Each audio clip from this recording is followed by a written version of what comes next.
And then I want to conclude with there's always something to worry about. If you own stocks, there's always something to worry about. You can't get away from it. What happens in the 50s, people were worried about the only reason we got out of the Depression was World War II. We got another recession in the early 50s. They said we're going to go right back into a depression.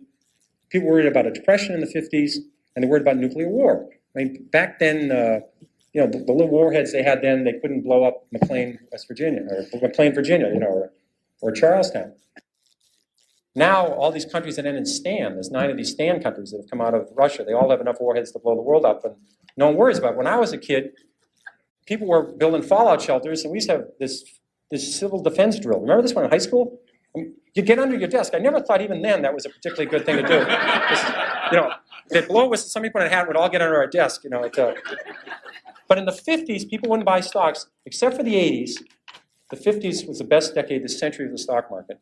And people wouldn't buy stocks in the 50s because they're worried about nuclear war and they're worried about depression. Then people, remember when oil went from 4 to 40 and it was going to go to 100 and we're going to have a depression? Remember that one? Well, about 3 years later, the same experts, now higher paid, oil's now at 10, and they said it was going to go to 4 and we're going to have a depression.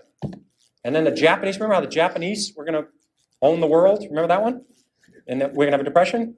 And then about 2 years later, we're all worried about Japan collapsing. And this is the most absurd thing I've ever heard. There's a company with a 20% savings rate, incredible workforce, incredible productivity, and people were saying we're going to have a depression because Japan's going to collapse. And they had, you know, on their prayer list, they loaded Mother Teresa and crippled children, and they were praying for Japan at night. You know, it's unbelievable. I mean, the LDC debt. Remember the LDC debt? Remember that one? All these countries, all Chase had lent their net worth to Brazil, Chile, Peru, and all these other countries, and so and all the other countries.